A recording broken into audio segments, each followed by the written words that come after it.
call on our starting lineup from our Far Eastern University, Lady Tamaraws. Wearing jersey number 2, May Rojas. At number 4, Marie Tony Basas. Wearing jersey number 5, Rose Vargas. At number 9, their team captain, Makaila Irish May Morada. At number 12, their setter, Giselle C. And at number 15, Wenneth Eulalio. Libero, number 1, Tin Agno. Head coach, Mr. Nestor Pamilar. Calling on our Lady Spikers from the LaSalle University.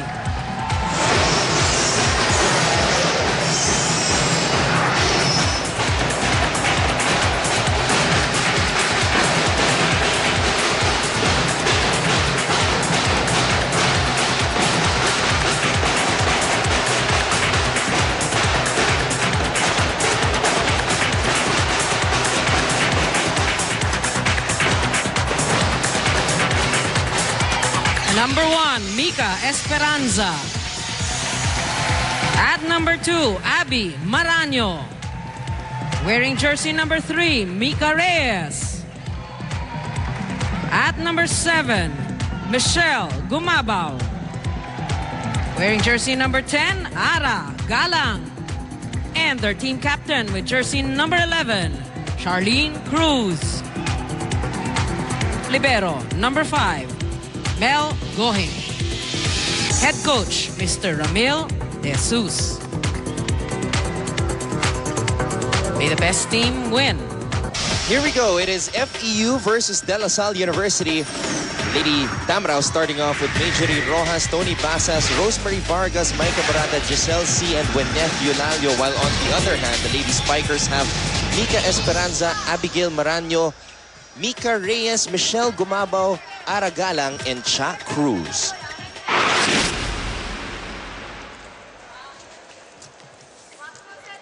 FEU has this opportunity to put the stain on this unbeaten De La Salle University Lady Spiker squad, while LaSalle, on the other hand, looks to remain unbeaten here in UAAP Season 74. Well, had FEU won that game against UST, they would have a really exciting match because both of them will have no losses so far. But UST having their first win in this tournament. FEU really has to focus on trying to limit their errors, because they committed 46, a whopping 46 against UST. And against LaSalle, they will really pounce on that, on those errors. A smart move, Vargas. Actually, she kind of mishit the ball, went over the blockers of LaSalle. Vargas had her breakout game in that defeat against UST because she was quiet, improving gradually so far in 3 games. Against UE, she had 9. UP improved to 15 points. And then in the last game, broke out for 21 points in a losing effort. Maraño slamming it off the block. That's a point for the Lady Spikers. Smart move there, Abigail Maraño. Look at her angle, her body, so that she will have an easy time using the blockers of FEU to get that point. Third-year player, Abby Maraño, number 12 best scorer in the UAAP last year. Let's go now to Victor Lopez for this report on FEU. You know, this is obviously the biggest game that the FEU Lady Tamaraws are going to play so far in the season, going up against the undefeated LaSalle team. Now, that being said, you know, they can't let their latest loss dwell on them. The coach, in fact, said that if they do, then maybe it'll affect their game today. Instead, they should focus on other things, such as making a statement and beating the undefeated teams today. Also, they should focus on preventing a back-to-back loss. Anton and Mozi. Thank you, Victor. Well, it was their first game against a Final Four team, the runners-up UST.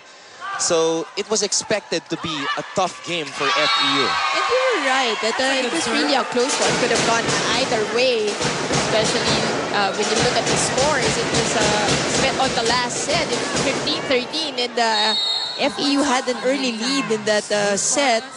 So it was just a matter of closing that that game. But really, 46 errors, it's just too much to recover from. And it's an alarming trend already for Coach Nes Pamilar because in the previous game versus UP, they also committed 26 errors while UP only had 14. That's right. Wow, from the right. So they really have to minimize those errors. Exactly. As we take a look at this back set from Esperanza to Michelle Gumabao.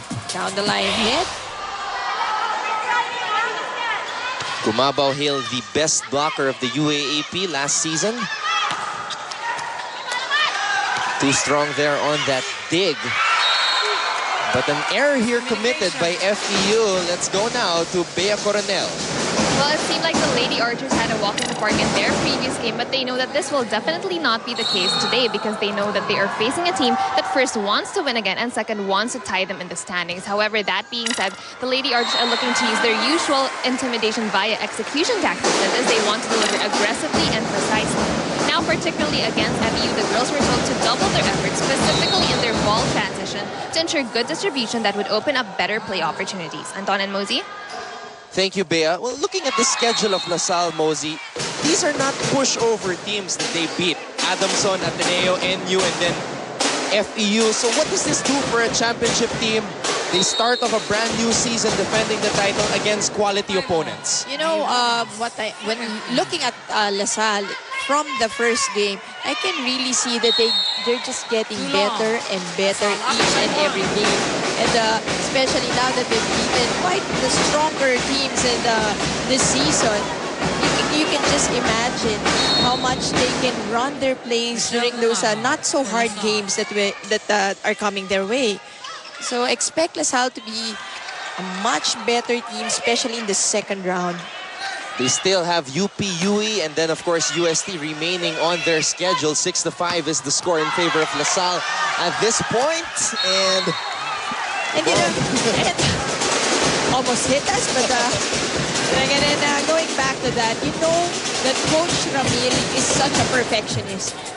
So definitely in their coming games, you would see them run their plays more, especially those combination plays. Coach Ramil, of course, the longtime coach of LaSalle. This is his 14th season, actually, as the head coach of this women's team. That time, FEU got lucky there. Hitting the tape of the net. Adrian Rojas FEU up by one. kind of faded in that last game against UST. Misreception there, but a good save by Esperanza to keep that volleyball alive. Giselle C setting left. That's a good finish there for Basas. That's right. And responding to that set by Giselle C. Basas going down the line. A good start for FEU. They are up 8-6.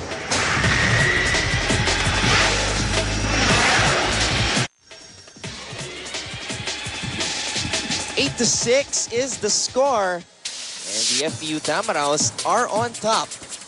Take a look at this last point scored by Tony Basas. Perfect spot for her. And even over penetrating actually the two tall blockers of DLSU. Nobody there to cover that spot on the back row for De La Salle University. Micah Morada still on the line for the Lady Tamaraos. Once again, thank you for joining us on Studio 23. This is our exclusive ABS-CBN Sports coverage of the Women's Volleyball Tournament of the UAAP. Very unlikely for Micah Morada to have a service error, considering that she was a one-time best server here in the UAAP. And again, part of those several errors they've committed, a lot of those actually came from the service line. As LaSalle also commits one. Reyes on that long serve. 2 points up for the Lady Tamaraos. Melissa Gohing checking into Game captain. the ball game on the floor for defense. Tony Basas. Serving.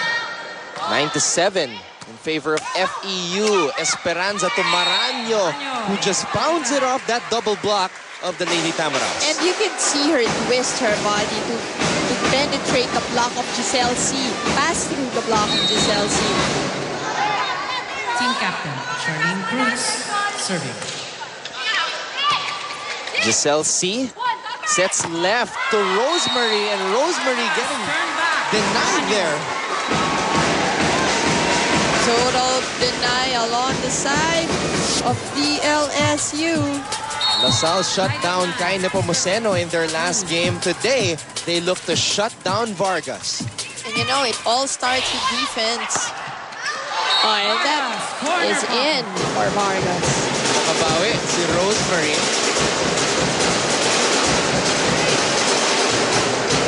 FEU still on top though, as Giselle C will serve for them. Gohing pops it up. Esperanza on the attack. Agno was there for the dig. And that ball still alive. Oh, Aragalang just a little bit short there. Not enough juice on that Galang hit.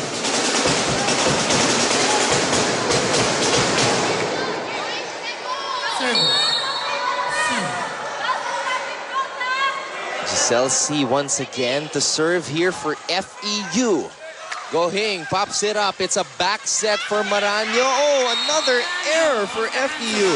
Lucky break there because it wasn't a powerful hit. It was even a kind of a floater coming from Maraño. A miscue on the side of the Lady Tams. So in the early going, Mosey, the errors for FEU still plaguing them. Is this normal for a young team? Not that many. Of course, it's something that you want to minimize, and you look at it as every set. Parang ganon.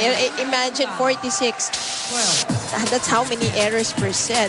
And those are points that you give to your opponent. It's a freebie. Almost an average of 10 per set. So your opponent has to work on the 15, right?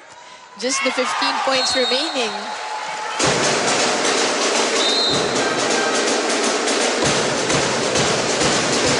Well, LaSalle has 6 rookies in their roster this season. One of them just checked in, Camille Mary Ariel Cruz, number 15. Gwyneth Eulalio. Sharp serve, dug up well by Gohing, and that's gonna go way out for Maraño. Long one for Abigail Maraño. All right, we have our first timeout. LaSalle down by 4. We gotta listen in here. Walang bibigyan. Team effort kailangan. Muna sa receive, then lance. Hindi pa pwede. Alam na, babantayan eh. Ikaw na babantayan eh. Nasa na lang binibigyan mo ng bola eh. Hindi pwede man hindi ka mag-create ng play para sa kasama mo. Parang nag-create ka lang ng set para sa isang tao lang. Hindi pwedeng ganun. Dahil hindi lahat minamadali ng ginagawa. Dahan-dahan, paganahin ang utak. Talas ng mata kung ano nakaposition sa kalaban. Anong klase ng blocking, anong klase ng depensa. Okay? Hindi puro palo-ali. Pag hindi namatay, galing sa block of depensa. Let's go. Hey! Guys, 4 points lang yan, no? Kaya. Coach Ramil De Jesus asking for some variety. That's right. For Esperanza, the distribution, it's actually on the distribution of the sets. Well, last year, Esperanza had a heyday, easier time when Alarga was there, Mercado was there. So it was really a complete team. But now, she really has to rely on her decision-making on where to set the ball, on who to set the ball to. That time, she still decided to set it to Maraño. And Maraño was able to drop that ball perfectly well. Kumbaga sa boxing, you need to show variety with your punches. Don't just attack the head. Use some uppercuts, body shots, left hooks. Hindi lang panay jab but right straight. Correct, because now you can see that the defense of FEU is centered with Maraño. Almost having 2 blockers each in every spike. Oh, Vargas with another power hit by Rosemary Vargas. And that deserves a second look. Open hit. naalala ko tuloy, Mosey, yung palo ni Vargas na tumama kay Caballero. And then it bounced back to the Hitting her other face. side. Yeah, Vargas really showing a lot of power. And the miscue is on the side of Lady Archers. 16-11, FEU still enjoying.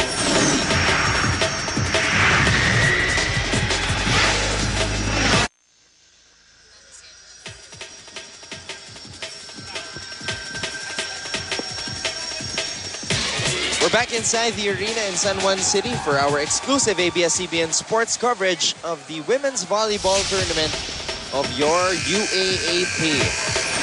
A lot of friends, former volleyball players in the house. Ito hindi. Still, look, of course, the coach of the Adamson Squad, Mami Dulce Pante. Kumari enjoying, pero talaga really scouting. Scouting the opponents. Of course, FEU and DLSU, two of the more usual Final Four that you see, teams that you see.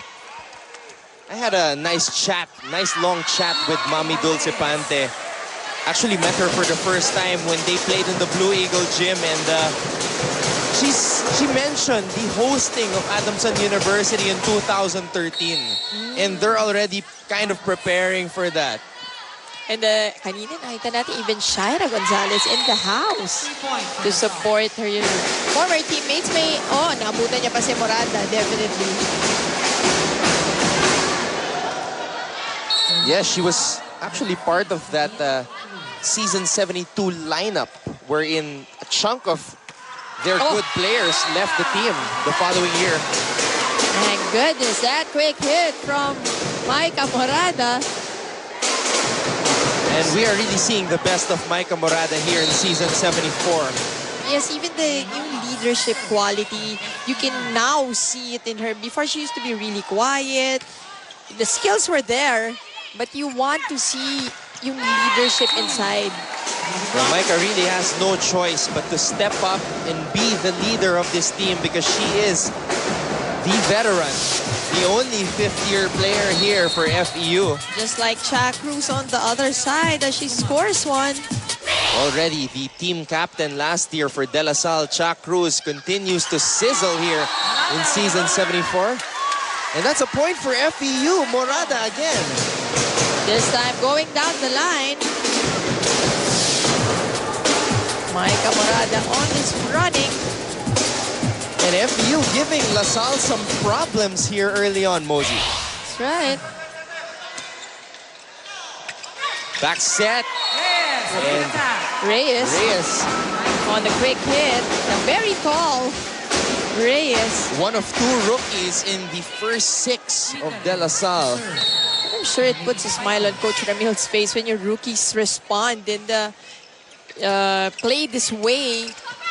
Of course, it's never easy to replace someone like Jack Alarca and Steph Mercado, but these two rookies so far looking good. Reyes and Galang. Free ball now given to the Lady Archers. Esperanza goes to Cruz. Long rally. Giselle C, who will she pick? She picks herself. Going for a dump and successful dump ball from Giselle C gives FEU a 6-point lead. Just when everybody was thinking, who would she choose? Just break the rhythm.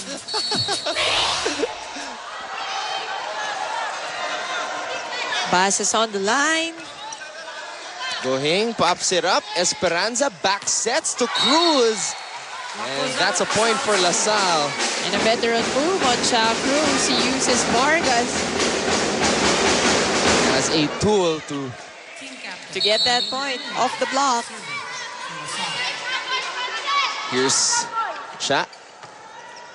Giselle C sets way left to Vargas. And what a response by Rosemary Vargas. You can really see her. She gives it her all. And went for that spike. Timeout. Lady Spikers. And again, De La Salle University calls for time. dahan lang tayo, receive tayo ng tama. Naintindihan? Masyado tayong nagmamadali sa blocking. Nakikita ng FEU na nauuna tayo sa pwesto tapos nauuna tayo tumalon. Eh, hindi pa tumatalon yung tao nyo eh. Diba? Hayaan nyo, pass play, hindi naman iibabaw sa inyo yun eh. Pag gumalaw yung bola, tapatan ka agad. Pag di tumatalon, huwag kayo tumalon. Pag naman, di ganun lang, abot lang sa loob, ilak yung kamay sa loob. Eh, hindi po pwedeng, nauuna pa kayo, hindi pa, wala pang ginagawa yung spiker, nauuna na tayong mabot ng bola eh. Ang gagawin, pag may kamay, tatapon palabas. Ha? Sige, sige. Preso agad. Well, to you kids out there, that's Volleyball 101 coming from Coach Ramil kasi ang blocking, tinitignan mo dapat yung spiker. It's really about yung timing. Kaya sometimes you'd see smaller blockers pero very effective because of the timing. So you don't just jump and jump because you can be used for off-the-block hits. Mosey, what is the proper time to look at the spiker when the spiker takes her position? Well, it also differs on what kind of spike the spiker is going to. Yung running hit would have a different timing. Your open would have a different timing. So yung open mo, yun yung pinaka-basic. So ang open, when the spiker jumps, medyo delayed ka ng konti because mabagal yung bola ng open eh. So medyo kailangan titignan mo when the spiker jumps. And what about the running spike? Of course, that's more unpredictable. Yes, yung quick hit naman, let's say from the middle, yun, kailangan kasing bilis mo tumalon yung spiker. Kung kailan siya tatalon, exactly the same. Kung pwede ka nga mauna ng konti. Pero yung running hit, yun, kailangan, I think, exactly the same. Kasi yung no time for the spiker to wait. Diba? It's exact.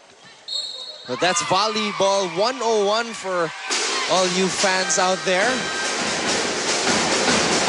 Have another timeout. Let's go back to De La Salle's huddle. Tempo nyo wala. Diba? So, hayaan yung gumalaw yun. Basta kayo, tama, alam nyo gagawin nila. Hindi mo pwedeng gumagalaw yung kalaban, sama tayo, hindi natin alam kung saan pupunta yung kalaban. Importante kahit magmadali yung kalaban, kahit pass play yan, basta alam mo kung saan ka nakapwesto. Hindi mo pwedeng, nagmamadali na nga sila, hindi nyo pa alam kung saan kayo nakapwesto. Wala pa kayo sa tamang pwesto. Di talaga, makakapura kayo. Alam nyo kung saan gagalaw, tapatan lang. Pag binilisan yung bola, o di dahan-dahan tayo ng pagkataas. Kaya mo sila magmadali tayo, dahan-dahan tayo. Then, discard tayo sa doon. Nakakalimutan natin yan eh. Hanap ng advantage, Mika. Again, volleyball, it's a reactive sport. So you have to react. Kung basa yan eh, you really have to read your opponent's, let's say, a spiker. You read her, saan ba naka-angle yung katawan niya? Is she going down the line? Is she going cross-court? So yung blocker should really read. Hindi lang basta you just jump at the net. Wala, mapapagod ka lang yan. You have to read your spikers. But what about those spikers that have the ability to twist their body in the air? Well, yun din naman, you should have, as a blocker, you should have the ability to sway your block. Diba? Last minute. Galing nga, so pwede pala yun. As a blocker, you can sway your hand. You swing your hand. Kaya yung eye on the ball, you have to really keep it. Hindi pwedeng yung mawala yung eye mo sa bola because it's just split-second decisions. 19-21 is our tally. Well-timed block that time. And an offensive block for LaSalle, but dug up well by FEU. Esperanza goes to Cruz. Great save there by Giselle C. And the great save by Gohing. And that's a point for LaSalle. That's right. Swiping it off was Maranyo on this middle hit. Maranyo just seeing the open spot on the floor. Hindi naman kailangan each and every time powerful hits. It's more at this point, LaSalle needs percentage. A nice floater coming from Esperanza. Back set for Vargas. Too much power. That's going to be long and no touch as DLSU gets another point. And now, the ability to close out an opponent for FEU is being tested once again this afternoon. They had a 6-point lead, 19-13. Now the game is tied at 21. Good save there by Chuck Cruz. Gumabaw. Oh, and that goes long. Gumabaw trying to ask for a check. No check. Lead goes back to FEU, 22-21. Exciting first set of volleyball here this afternoon between FEU and LaSalle. And look at FEU having a full front line with Vargas, Rojas, and Morada. On the other side, it's just Maraño and Gumabao and Cruz. Cruz off the block. Look at Maraño, she is pumped. Trying to energize the crowd and her teammates as well. Tied at 22.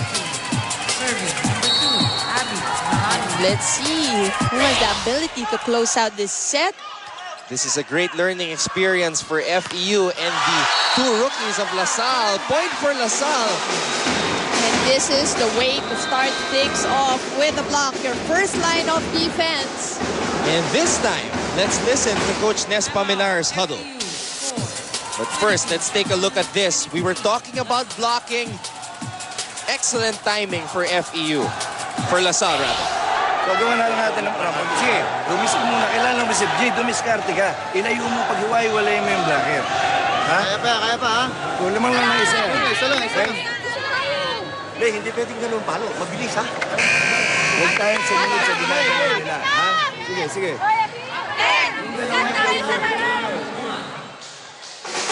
So Coach Nels, not that alarmed yet.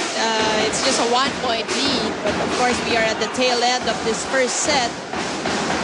Maraño on the line. Let's see what kind of play. Because in the huddle, hindi na natin naabutan kung may sinabi dun sa umpisa si Coach Nes Pamilar na particular play that they will run. But they go to Vargas. Oh, Giselle C setting that ball kneeling down. But Rojas into the net. What is the situation for a team wherein the coach does not designate a certain play? Will it be all up to the setter? Yes. So it will definitely be all up to the setter. And of course, the first ball. If you have a perfect first ball, it all depends on where the setter will give it. Nasa sa kanya talaga yung decision. Giselle C decides to give it to Rojas. Ball is still alive for LaSalle. Cruz. And Giselle C saves it for FEU. Rosemary Vargas. Chance for DLSU to close out this set. And they do via that quick hit of Reyes. Mika Reyes continuing to shine in her rookie season for De La Salle University. And what a comeback for the Lady Spikers. They were down 19-13. Storming back to tie the game up in the first set at 21. And they take set number 1, 25-22. Set number 2 coming up. This is the UAAP Season 74 Women's Volleyball Tournament.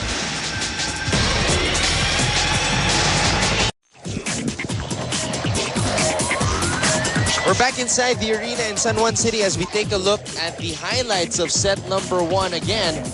De La Salle University was down 19-13, but then they were able to storm back, tie the game up at 21, and then close it out, winning the first set 25-22.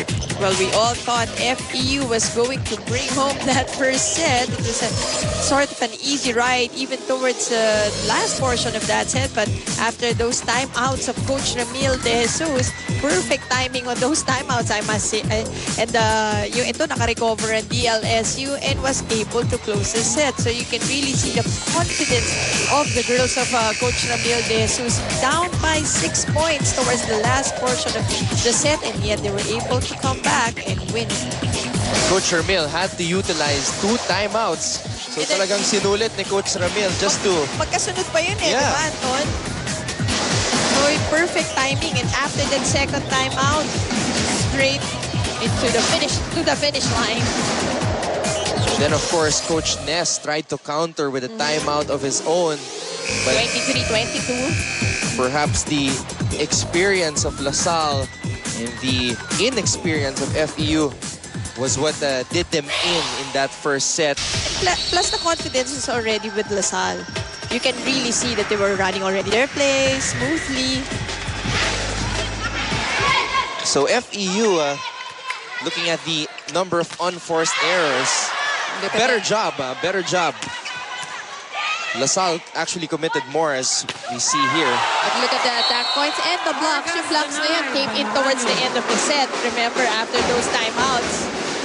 And the attack points. More spikes coming from DLSU. And again, that was towards the end of the set when they were trying to recover. Well, FEU has shown the ability to come back from an opening set defeat, which they did against UST in the last game, winning sets number 2 and 3. Let's see if they can do that again here against the defending champions. And touch violation called against FEU.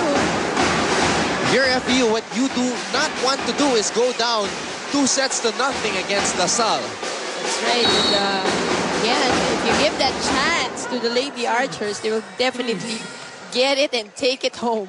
They will pounce on that opportunity. Gumabaw pops it up. Esperanza sets left. What a leaner of a spike there, but wow. Look at the form in the air by Weneth Eulalio. Look at her. And Eulalio will really show us that she is an improved player in this tournament. And that's pretty good considering that she took a year off last year. Let's go now to Victor Lopez. You know, Anton, Coach Nessa told the girls in that last huddle that there were a tad too many errors in that last set. And you don't want to have that many missteps against a team like LaSalle because they will definitely take advantage of you guys. He reminded the girls to remember what they do in practice, as well as to communicate, find your positioning, and to react quickly. And Coach Nestor told the girls to believe in themselves and stay positive because a lot of faith can go a long way. Anton and Mosey. Thank you, Victor. Well, yes, it all starts with believing and developing that confidence. But again, Coach Ness highlighting the errors. Although they committed 1 error less than LaSalle, still Coach Ness wanting FEU to limit that. And Gumabaw, just enough strength on that hit, finding the open spot for a DLSU point. And with that, let's go to Bea Coronel. Well, though commended for maintaining their energy and focus throughout the entire first set, Coach Ramil declared how he noticed how the girls seemed rather rattled, pointing out na wala pang ang ginagawa yung kalaban niyo, gumagalaw na kayo. He received sagot tayo and not the other way around, said Coach. And aside from reminding his players to relax, he reminded them also to move the ball around more and create smarter plays. He wants to see everyone working and reading the Lady Tamaraws. Gumalaw tayo at dumiscard din. Anton and Mosey. Thanks, Thank you, Bea. Well, it's actually because you have to remember the defense pattern again. You have 6 players inside in that pattern. So pag gumalaw ang isa dyan, sunod-sunod yan. So again, si Coach Ramil, what he reminded the girls is that do not anticipate. Diba? Do not anticipate how Giselle C will give the set, who she will give it to. You have to read. Diba? You have to look where uunahin mo where Giselle decided to give the ball and then you adjust. And you have perhaps 1 or 2 seconds to read the situation. May defense pattern naman for every spiker if she's giving an open hit, and then you will go to that defense pattern. 7-3 is our tally here in set number 2. LaSalle already took the first set. Oh, and that hit Vargas going out. Vargas apologizing for that. Not a good start for FEU here in set number 2. Back with more UAAP action after a few reminders.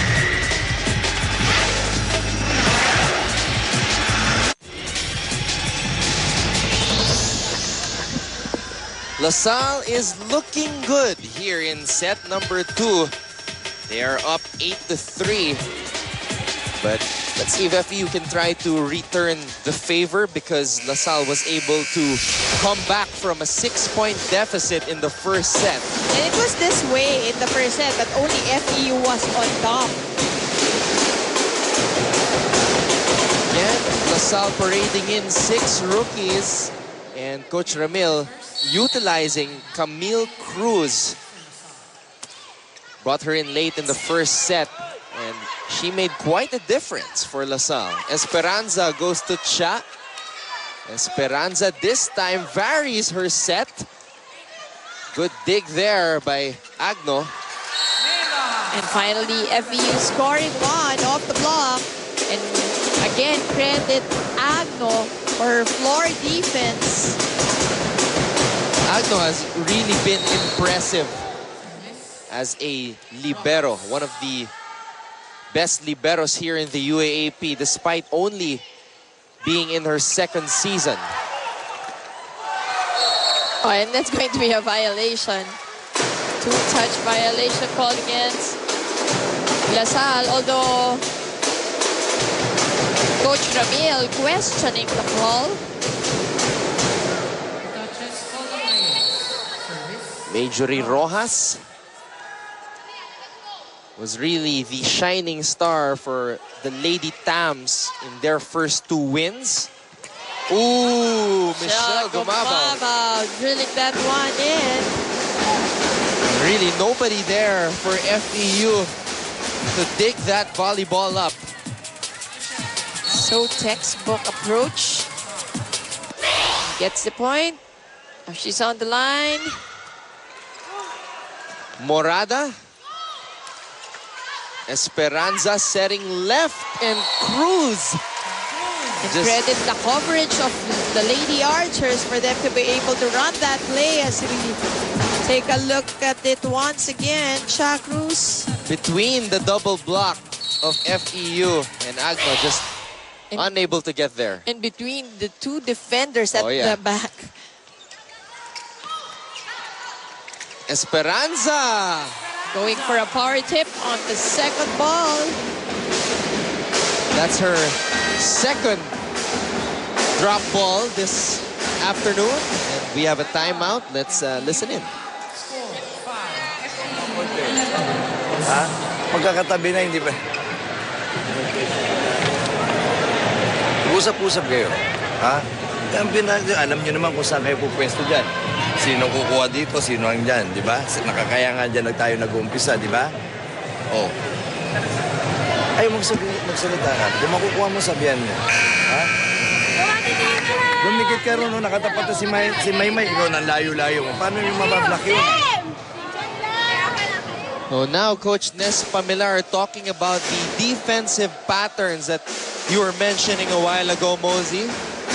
Kailangan talaga yun. It has to be run like a well-oiled machine. Otherwise, if one commits a mistake, parang ganun din yun. Parang domino effect. Also telling them to communicate with each other. And that is the best way to run it. Is that you call out the name or whatever. Basta there is some sort of communication inside. Giselle C, though, able to get a power tip of her own. And that's going to count. That's right. Down the line hit once more for Cha Cruz. Splendid performance for Cha Cruz this afternoon. That very simple, but what's wrong with that hit? What's wrong with that defense of FEU is that nobody was there to block. So sira na kagad yung pattern. That was Rojas' spot on the back row. And an error here for LaSalle. Poor first ball on the Lady Archers. Tony Basas for FEU. Also in her second year. Esperanza to Maranyo. And Rojas a bit late for the coverage. Cha Cruz now to serve for the Lady Archers. And Cha Cruz would like to do what Jack Alarca and Steph Mercado did for LaSalle, graduate, giving the school a championship.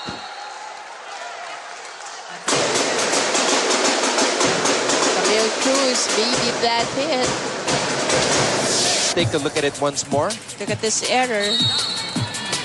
Camille Cruz with back turn. Hits the antenna, so it's a violation. Esperanza, running hit there by Maranyo. Free ball for FEU. Giselle C sets left. Rosemary. Oh. But Vargas on the wrong footing. And that's the scary part. Yup, that line at the net, that center line, That's where most of the collisions take place, and injuries too. And Vargas already wearing that huge brace on her right knee.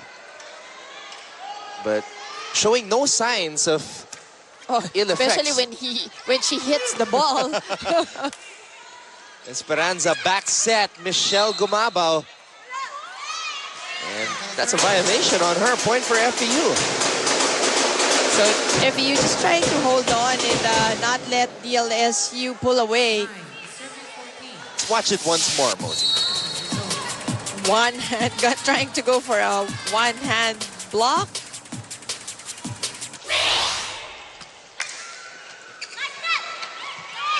Oh, Gumabaw with that push. Able to redeem herself there, and now Coach Ness making some adjustments. Banyel coming in. Mary Rose Banyel for Rojas. Banyel, one of 4 rookies on this FEU squad.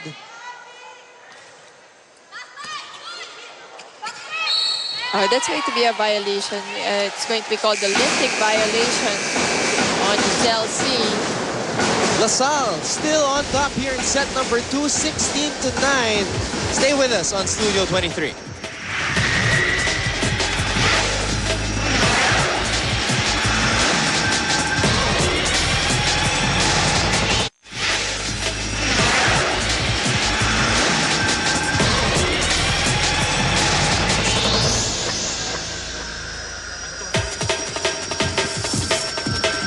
Far Eastern University down by 7 here in set number 2. Anton Montenola.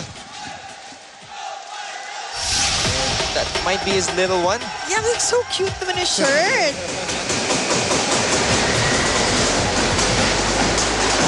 Well, very supportive, Mr. Anton Montenola. You can see him, volleyball games, basketball games, everything. All the other FEU games. Very passionate man indeed, Anton Montenola. Maraño to serve for DLSU. Total miscue on the side of FEU. Basis and Agno on the first ball. This is the focus that you were talking about in the pregame.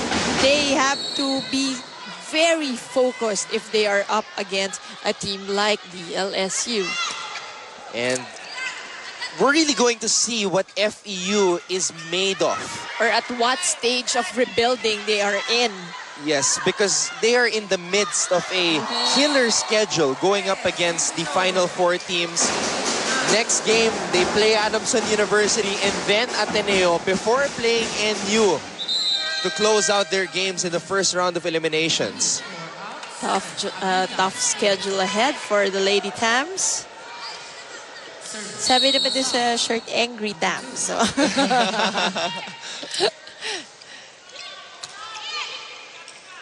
Morada.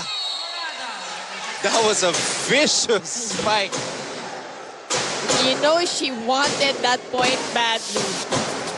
We take a look at it once again. And of course, the defense of Reyes was late because she was trapped by the net going up. Yun ang mahirap, you have long limbs. But of course, that will always be an advantage in volleyball. Vargas, service error there. Maika Morada trying to settle down her girls. But they really need to. It's a 9-point lead now for DLSU as Cruz. It's Camille Cruz throwing away that serve. Huge deficit. FEU has to find some way to overcome this. They do not want to go down 2 sets to nothing. Too much angle on that hit by Cha Cruz. We have a timeout. Let's listen in on the huddle of Coach Ness. Score 19.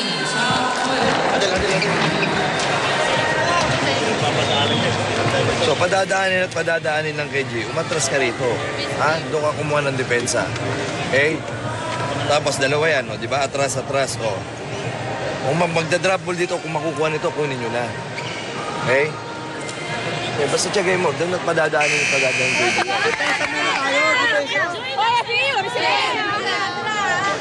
We'll just make a correction on the graphics. That's Ernesto Pamilar. Yep. Miss to all of his volleyball friends. And FEU still on the line, but still with a 7-point deficit in this second set and down by a set. Tony Basas trying to slam it off the double block. That's an offensive double block for LaSalle, able to get the point.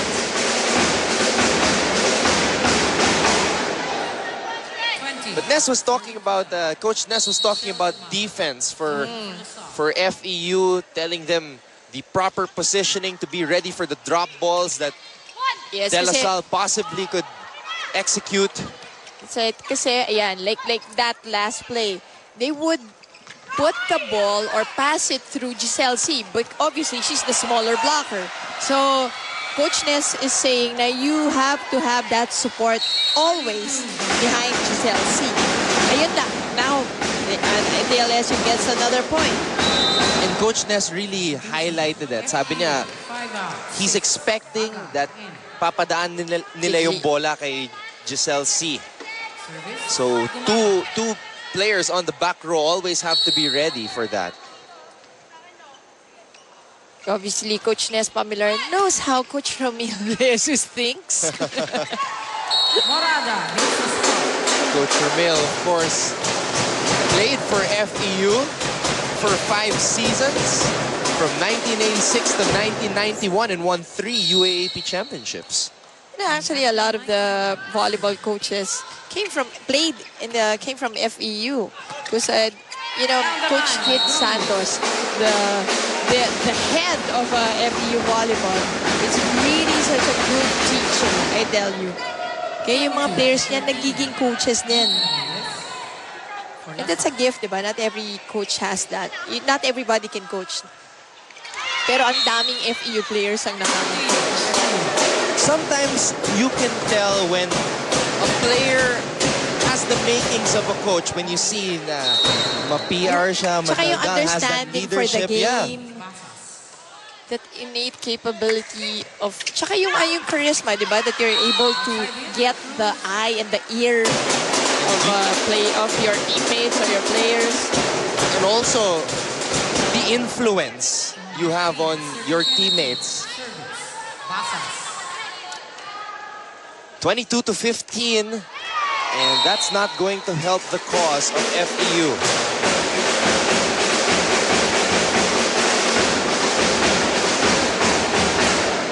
LaSalle closing in on taking this set number 2 as Charlene Cruz serves it up for LaSalle. Oh, poor first ball for DLSU.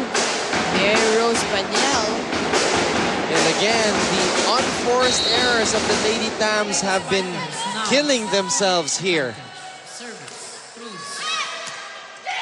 Giselle C. Eulalio with all her might and Maraño deciding that she gets the second ball and gets the point. How do you stop that?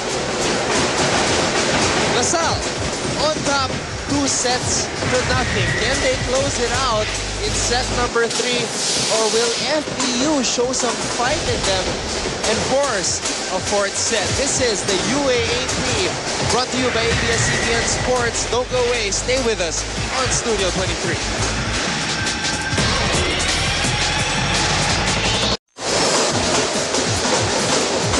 LaSalle University is 1 set away from taking win number 4.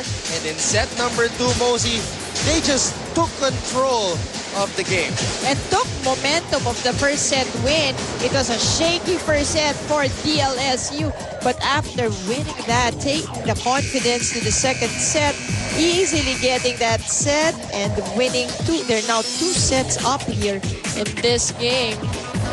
They really sucked out the life of the FEU Lady Tams, but then again, this is a young team for Coach Ness, and this is a learning process for them. Let's see how they will respond going up against the defending champions of this tournament.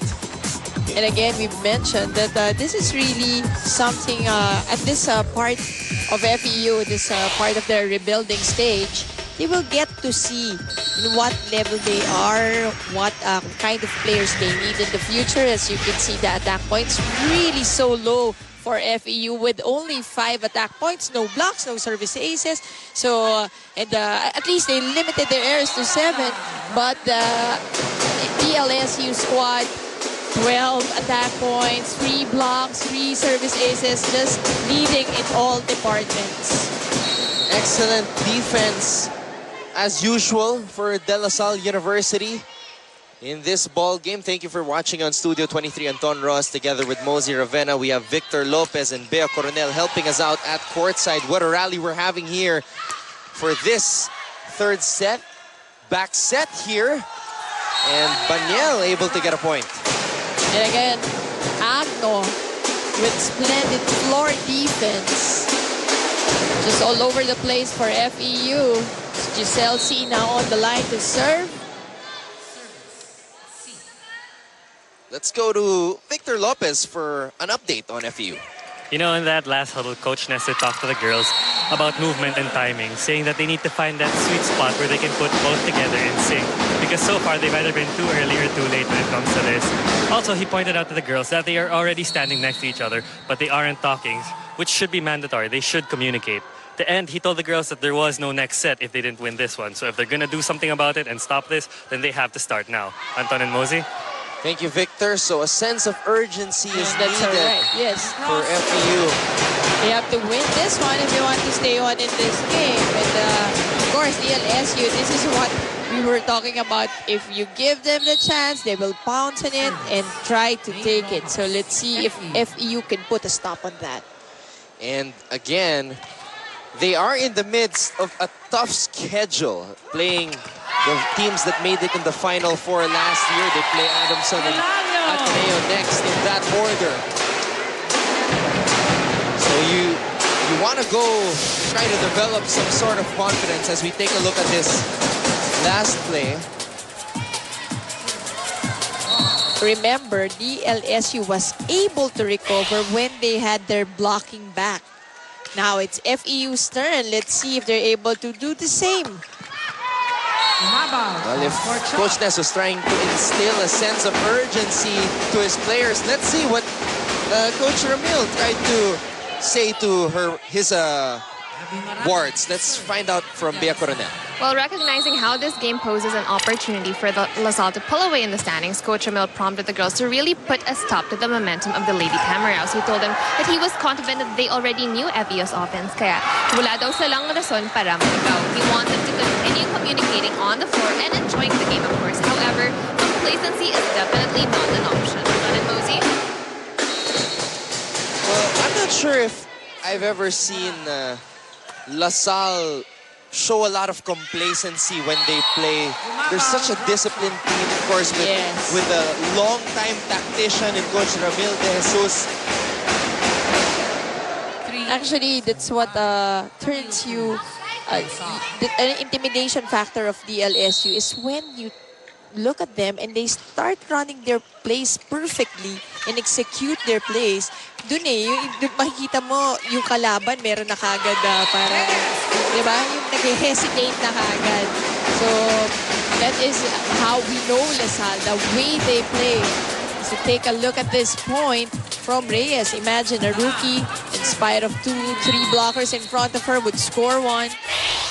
And based on Bea's report, Coach Ramil also mentioned that he's confident that his players know the plays of FEU as well. So it's not just about knowing yourself, your capabilities. It's about knowing your opponent as well. No, that is really a big step, diba, in defense. If you know your opponent, it makes the game a lot easier. As you've seen in that last point, basang-basa kagad. DLSU was able to go for the block and again get that point. Giselle C. Oh! No! That Unbelievable! A good ball. So early celebration or on the side of DLSU. Let's watch this one more time. A net block for Giselle C on the second ball, but Eulalio on the third one. It's just a matter of never stopping to play until You a call hear has that been made. whistle, Yeah. diba? Until you hear that whistle. Service, Banyel. Mary Rose Banyel to serve here for FEU. Esperanza with a back set. Gumabaw. Agno able to pop that up for FEU. And Vargas has really been shadowed by LaSalle. You can really see that the focal point of LaSalle's defense is Vargas and Morada. So LaSalle targeting the main offensive spikers of their opponents in their last game. Again, they shut down Kai Nepomuceno, who only had 4 points. This afternoon, they're trying to shut down the power-hitting Rosemary Vargas. And they have done a good job so far limiting her points. It's just that Morada is a more experienced player. That's why she's able still to score some points. But on that last play, Cha Cruz penetrating the block of FEU. And we are tied at 7. Gumabaw, Oh, Morada. beautiful. Gumabaw with a service ace for De La Salle University. She had 14 of that in season 73. We'll be back with more UAAP volleyball action after a few reminders.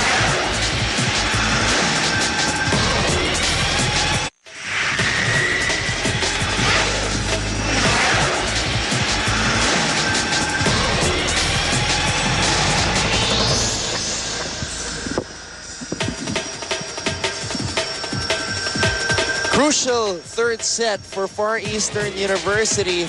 They do not want to go into that matchup against Adamson University on December 17, knowing that they did not win a single set against De La Salle University.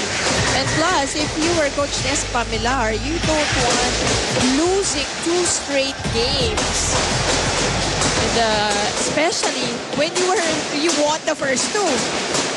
So it's a total change of momentum for FEU. And I think that win by UST in the last game, Mosey, was a sign that UST was sending a message to the rest of the teams in the league that, hey, we were in the finals last year, and despite losing our first 2 games, we're still here to compete.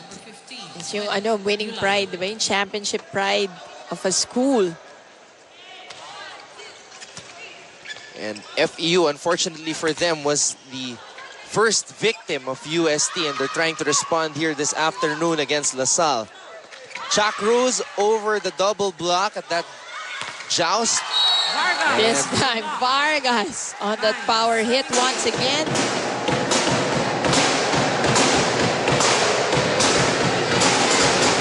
Showing Coach Ness that she's still in it. And that she will go for more of those power hits, as she demonstrated with her hand signal. And this, barely scratching that Nicholas ball. Still made that point as now she is on the service line. Here's Mika Irene Reyes. Giselle C to Rojas. And Rojas, who has been quiet, able to get a point there for FEU. And that was through Cha Cruz and Maraño. Serving for FEU, number 5, Rosemary Vargas. Vargas now in the back row. She will serve. Esperanza goes to Cha Cruz. Agno pops it up. This is still playable for FEU. It's a free ball for LaSalle. Esperanza, Maraño with a running hit. And Maraño even hopping before that play. Really wanted that play as she takes the point. We're all tied up here in the third set. A set that FEU has to win. And Abigail Maraño is having a big year so far for De La Salle University in her third year. Just her third year here in the league. Giselle C. Maraña's performances so far have just been flat out dominating. Cruz. Oh, That's Camille Cruz. Camille Cruz this time, so similar to the moves of Cha Cruz. Going down the line, and this time with the mid-hit between the blocker and the defender at the back row. And when it hits the line, that means that ball is in. But Oh, Esperanza, an error on the serve. Well, I think they really limited that in this game. In the previous games, DLSU really had a lot of errors from the service line. If there's a weakness in their game, yun, a lot of errors from the line. But today, not much errors from the serve. Abigail Maraño to serve next for De La Salle University. The game is tied at 12 here in set number 3. LaSalle already trying to close out this game. They are up 2 sets to nothing. And Cruz, Camille Cruz, again on that angled hit.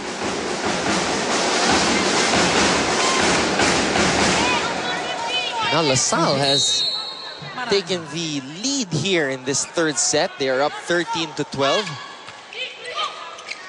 Giselle C, quick attack there for FEU. Free ball now given to the Lady Archers. Esperanza, oh, still alive. Back set for Michelle. Rosemary, sorry, Banyel. It's Banyel throwing it out. Too much angle on that hit.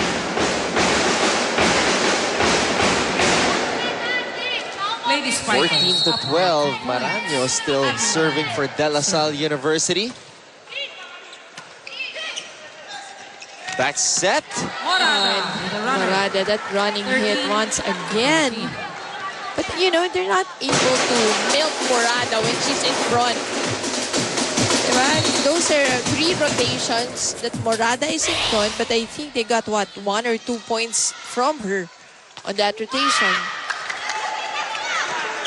Giselle C. Vargas. That is good for FEU. Smart move on Vargas, tipping that over to the back row where nobody was there for DLSU. Bit of beach volleyball there by Vargas. Should it also come from Micah Morada when she knows, of course, that she's in the front row? Should she To ask for the ball? to ask for it? Well, kanina in the huddle, remember, Coach Ness was saying, you have to read nasan ba blocker, sinong malalaking blocker. So let's say, nakatapat kay Morada, malalaking blocker. So, even if, let's say, siguro si Morada would ask for it, Giselle C would opt to give it to a spiker with less defense on the other side. Even if Morada, like you were mentioning a while ago, wants to try and trying to take advantage and really milk. Well, it's really up to the setter. If it were me, I would give it to Morada. You know, she would score in whatever way she can. And because she's a veteran player, she will adjust to the blockers on the other side. Right now, LaSalle in a tight first set. We have to take a break. They are up by 1, 16 to 15.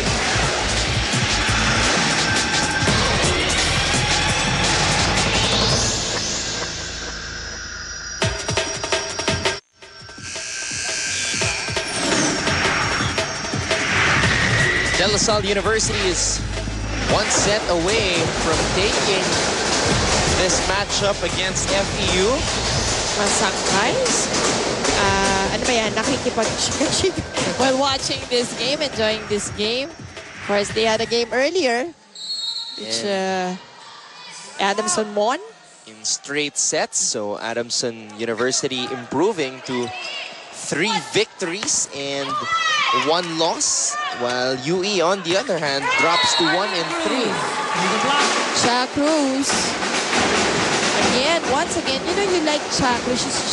Now she has a role of Jack Alarca, when you need her, she will score for you. You need to stop to a bleeding, let's say, she would answer. You need the spark plug, she will answer. The undisputed leader of De La Salle University, Shaq Cruz. 16, serving 17. LaSalle's closest game so far, well, some could argue between the Adamson and Ateneo game, but I think the Adamson game was a lot more close than the Ateneo game. But the intensity, of course, of the Ateneo LaSalle game was on a really high level. Oh, great save by the Lady Tams. Shaq Cruz. And dug up well by Banyel. Oh, and Esperanza. Again, once again. A little impatient, but in a good way. As she goes for the top ball. She really has excellent peripheral vision to see the open. It's the same dump ball, but it looks different from a Jem Ferrer, diba? It's actually the same second ball, dump ball, but ibang yung execution, magkaiba. Esperanza finishing second in the best setter race in last year's UAAP Season 73 Women's Volleyball Tournament. Esperanza trying to take her game to another level here in just her second year in the UAAP. Gohing digs it up well. Maraño slamming it off that double block. You know what's good with Maraño is that she is very consistent so far. At least in the 4 games that they have played, she has played consistently for Coach Ramon. She's only in her 3rd year, Abigail Maraño. That's a service ace for the captain, Shaq Cruz. And Coach Ness desperately needs something from his girls. Ayaw nyo sa pumwesto sa dapat yung pwestuhan. Tamang posisyon. May receive yun. Ang may nasa guhit agad, pareho ko yung nanganong kagad sa buhay. So umangat kayo, tumulong kayo sa receive. Hindi naman tayo papalo agad, re-receive muna. Yung papaluin, yung manggagaling sa receive bago palang masaset yan.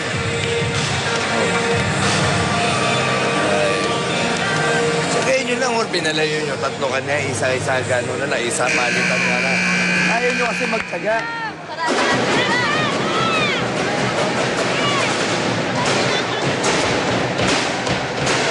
Well, LaSalle is trying to pull away here. It was a neck-and-neck battle as Coach Ness was telling his ladies. Ayan, one of the godfathers of Philippine volleyball, Coach Kid Santos, along with sila Ogo Santa Maria, you have Emil Lonto, was the pioneer coaches. Because there were people before them, but ito yung talagang yung sumisikat na yung volleyball. Again, Coach Kid Santos. Ang dami ng younger coaches after him, nataturuan niya. And Coach Ramil is one of them. Coach Shaq, you have Coach Ness. So Coach Santos was also from FEU, Mozi? Oh, yes. Also, ito. Mga younger generation coaches. FEU products. Ayan, Coach Shaq. If I'm not mistaken, pati si Coach Parley yata eh. LaSalle talks things over.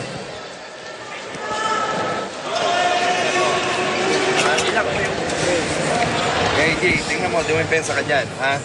Eto, wala namang papaluin yung birang-bira pumalo yan dito. Mula rito, gaganon yan, Maika. Tumapat ka na, ilak mo yan, ikaw, humabol ka ron, May. Ha? So, front line yung setter, tingnan nyo, nakapwesto kayo dyan. Baka i-drop mo na naman.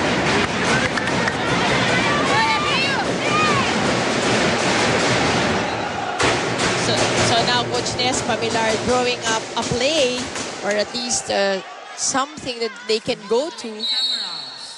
And Coach Ness reminding his girls of their position on the defensive end and to be wary of that drop ball. That exact drop ball. Camille Cruz. And that goes long. Don't look now. FEU with a 1-point lead. 4 straight points for FEU. When Coach Ness called his first timeout, they were down 17-20, and since then they have scored 4 straight points to take the lead. But Maraño tries to respond, dug up well by FEU. Esperanza to Camille Cruz. Giselle C. Sets left. Morada. What a rally we're having here. Maraño. And Giselle C again. Micah will try. And still, the volleyball is alive. Chance for DLSU. Camille Cruz. Oh, and that goes in. We'll expect Coach Camille to call timeout. Oh, this is not... This is something we never want to see.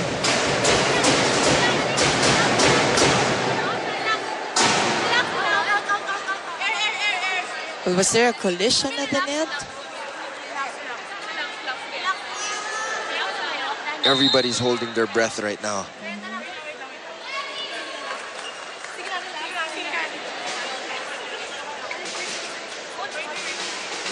Holding on to her knee. When she went for that open hit, there was a double block by FEU. I wasn't able to see how she fell down because of the long rally in the action. We're going to see it right here. Here's the attack.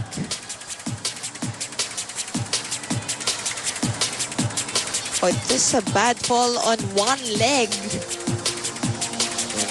No collision whatsoever. Immediately, she held on to her left knee. So we hope that Cruz is okay. Camille Cruz.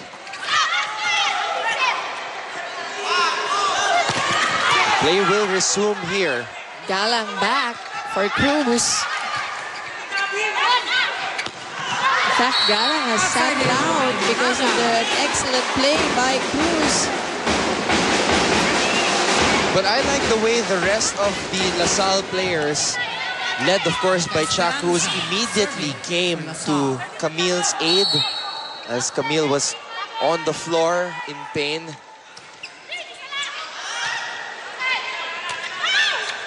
(22-21), and that error by FEU means that we are tied again at 22. That's right, Mary Rose Banyel, maybe that open hit. She was far away from the net for the off-speed. This is a crucial stage of this game for both teams, but FEU needs it more than LaSalle. Gumabaw. Oh, Gumabaw trying to go for a power tip. It's blocked by the net.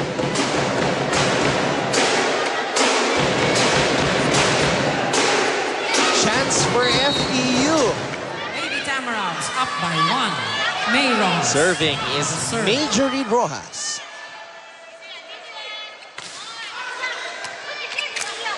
Esperanza to Maraño. Oh! And that was totally read by FEU. They knew maybe 90% that they will go to Maraño. I'm out. Great LaSalle. blocking by Morada and Yulalio. Diba? Nandun yung bola. Dininuan mo na lang dun. Eh, pwede naman dito eh. Diskartehan mo, hindi pa pwedeng, bahala na lang. Dito lang yung huling binigay mo, dinigpas mo na lang. Bahala na spiker. Hindi pwedeng gano'n ang prinsipyo. Pag magtataas ka, kailangan nakikita mo na maayos na mapapalo ng kasama mo. Hindi pwedeng, tinaas mo na lang basta, bahala na spiker. Diba? Eh, hindi, halos walang distansya sa'yo eh. Okay? O, rumisid tayo ngayon, ha? Kaya pa yan, no? Rumisid tayo. Saan rumisid tapos ang black, ha? Esperanza still will learn a lot from Coach Ramil.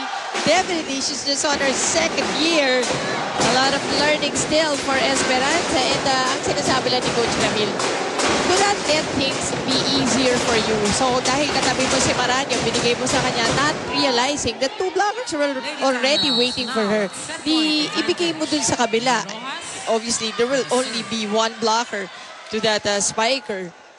So, not because madali sa'yo, parang comfort zone mo eh. That's why yung setter, kailangan talaga quick decision and yung skills niya, ibang level talaga. In that time, Esperanza giving a perfect set to Michelle Gumabao, and Gumabao finishing the job. And let's see if what kind of play Giselle C will give FEU. But they're going to have to receive first. Right, they need a single point to win this set.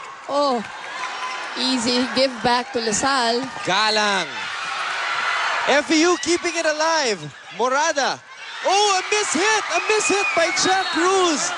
Gives FEU this third set, and they are still alive in this game. FEU forcing a set number 4. They have stunned LaSalle here in set number 3. Ladies and gentlemen, set number 4 is coming up.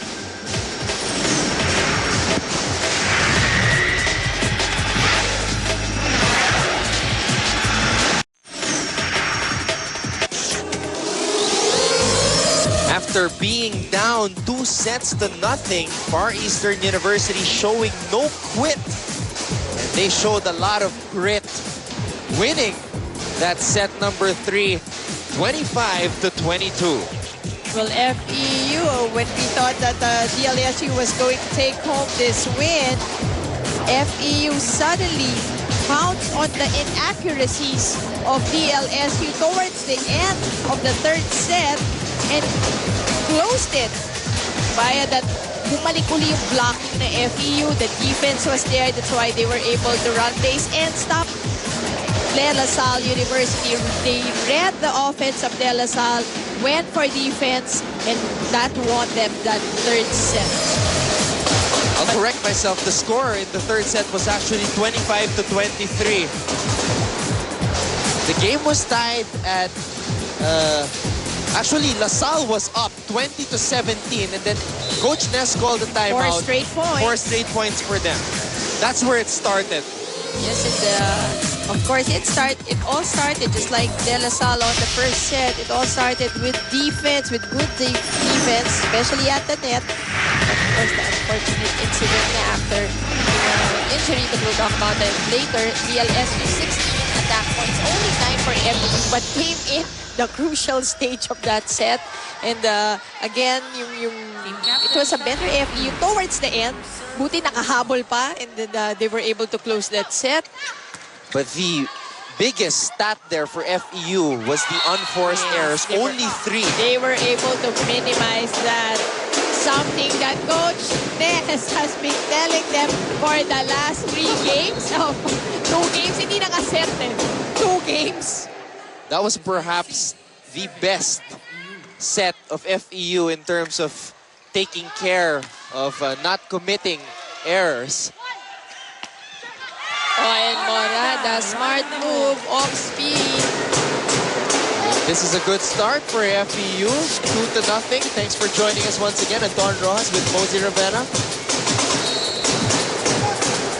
This is what we mentioned a while ago. If Giselle C would give it to Morada and risk it, diba? Si Morada will learn to adjust. Imagine Esperanza and Maranyo in front of her, adjusted, went off speed, still got the point. And what an aerial battle.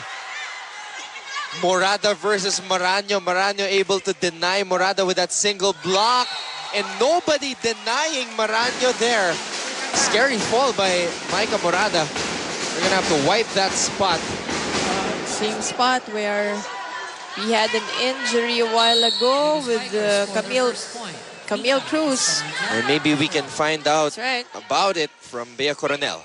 Okay, well, the problem in the previous set was how the lady spikers seemed too eager to win. However, individually, Coach said he did not see the trust among them and the teamwork at that. Huwag kayo mag-alala. ibigay yung bola dahil may coverage naman tayo. He said, huwag niyong pahirapan yung sarili niyo. Now, they're still trying to diagnose the exact injury that Camille Cruz obtained from the fall, but her left knee is currently bandaged and being iced. Anton and Mosey? Thank you, Bea. Well, prayers for Camille Cruz are needed at this point. You never want to see a player go down because of unfortunate injuries like that. And a young player, a rookie. She's really playing well. That's why Galang was seated at the bench for quite some time. And the injury is her left knee. She was holding onto it. What a save by Melissa Gohing. Look at Morada standing up from his feet and whispering instructions. Let's go to Victor Lopez right now. Talking about that last set, Coach Nesset told the girls that they were lucky that they were able to pull out that win. He also asked the girls how many times does he have to emphasize movement and communication between them before they actually translate it on the floor consistently. You know, we've got one set down and it's still do or die for us, so let's try to stay aggressive and start playing smart, Anton and Mosey. Thank you, Victor, again. We are in the process of seeing what this FEU team is really made of. That's it. Maika Morada on the block. But look at the save. Amazing save by Melissa Gohing there. DLSU never giving up on that low balls. And this is going to be a free ball for FEU. Eulalio. That was not a tip it to the other good side. set. Vargas. Wow. What a dive there by Cha Cruz. Back set by C. Oh, and last minute touch by Cha Cruz gives FEU that point. Boscon showing great floor defense in that series of plays. And Mary Rose Baniel has really earned her minutes here for FEU. Esperanza Gumabaw denied there. Esperanza gives a free ball to FEU. Giselle C.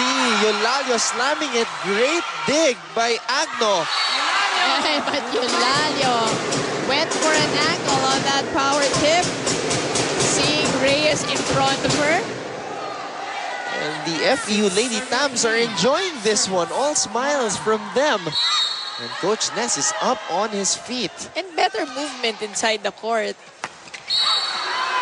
Oh, and a net violation called on Reyes. Difficult angle that she was trying to do on that open hit. 7-3 in favor of FEU, who are trying to force a fifth and deciding set. And now Coach Ramil making some adjustments, sending in Alexi Tatlonghari. Second-year player for LaSalle University. Let's see if she can make an impact here for LaSalle. Eulalio denied there. Tatlonghari obviously sent in for defensive purposes here, being this tall blocker. Chance again for FEU. Back set. Oh, picture perfect. To Baniel, and she responds to that beautiful set by Giselle C. Mary Rose Baniel has had a sizzling afternoon. 8-3 is the score in favor of FEU.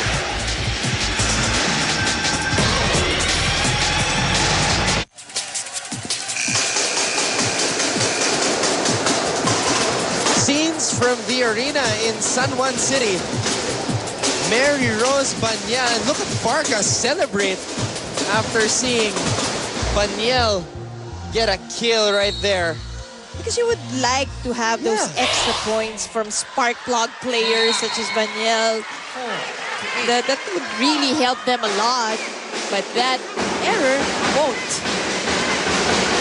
Giving, when you have those types of players, those spark plugs, that delights Giselle C. and kind of takes off the load of the players like Eulalio, Vargas, and Morada. Minsan kasi if it's only you, dalawa lang kayo, nagigigil ka when you're in front because you really want to score so much. Esperanza with a back set. Michelle gets denied. The defense once more of the Lady Tams. Let's watch this. And we were discussing some blocking a while ago. Those two blockers deciding to jump a little bit late for perfect timing. And that time it was a well-read situation for them. Vargas. That goes in. Lucky break for DLSU. But again, Paniel on the same ball. 5 serving 10. 5 serving 10. For LaSalle. LaSalle. Now it is their turn to have their composure tested here. And their ability to come back from a deficit. They showed it in the first set.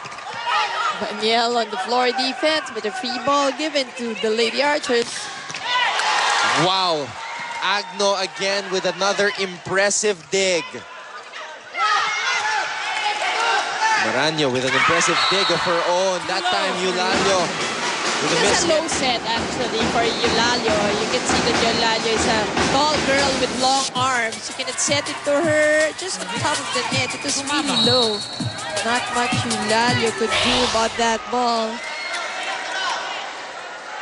Gumabaw now for LaSalle. Back set. Eulalio finding the open spot. And beautiful running from Eulalio as you see her angle that hit. Look at this cross-court hit by Eulalio. Picture perfect. Eulalio. Great spot.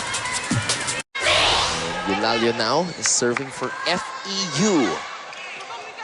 Esperanza, quick attack. Tatlong hari.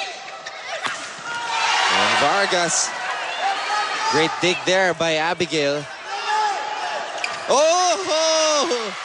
Chelsea again. Back set. Oh, same spot. That corner. Zone 1 of DLSU, big target of FEU. This is the favorite spot of Majorie Rojas, that weak side, because she is a lefty. And Abigail Maraño knew it, that Rojas would target that open spot. Esperanza goes to Chuck Cruz. Rosemary. Esperanza now, tatlong hari. Dug up by Baniel. Maraño digs that Rojas hit. Chuck Cruz, too strong. Overcooking that hit. A long one. FEU now up in this fourth set. Timeout. LaSalle. LaSalle down by perhaps the biggest margin here FEU. in this season. Ano? Nakipagmadalian yung kalaban. Samantala tayo, tataas ang binibigay natin. Tapos di natin dinidiskarta yung ginagawa natin. Nakamukha depensa na Diba? Puro lang tayo nakipagpaluan. Gusto natin makipagsabayan ng paluan eh. Samantala yung kalaban yun, nag-iisip to ano gagawin. Pag nakita masikip yung depensa, tatapos sa likod. Di tayo makabalik. Tayo, nakakita na natin buka yung depensa. Ganun pa din ang ginagawa natin. Aabutan natin yan. Dahan-dahan lang. Huwag na tayo magmadali sa ginagawa. Start na yan gawin.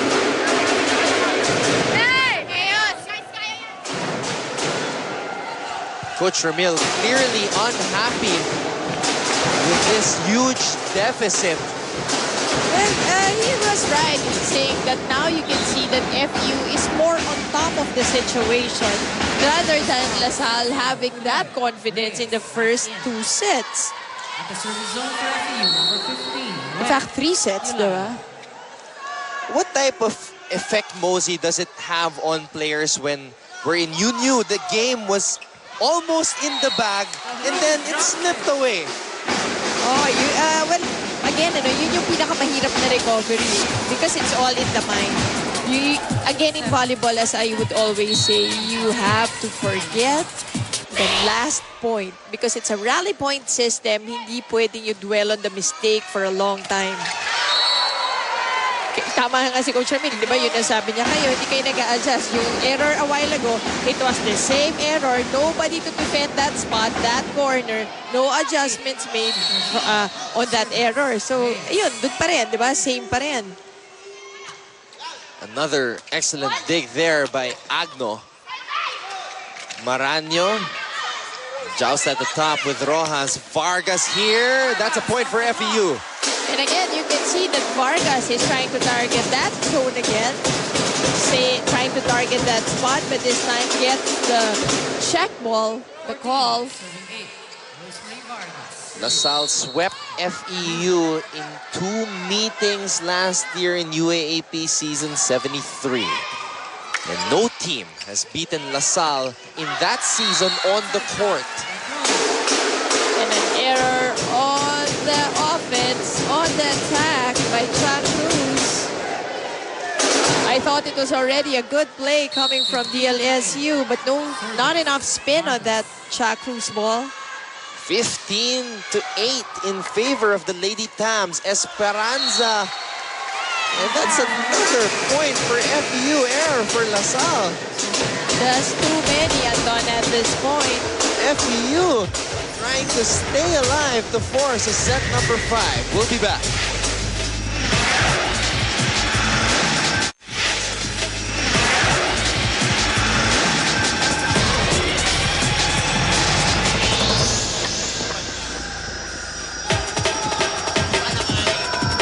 Coach Ness really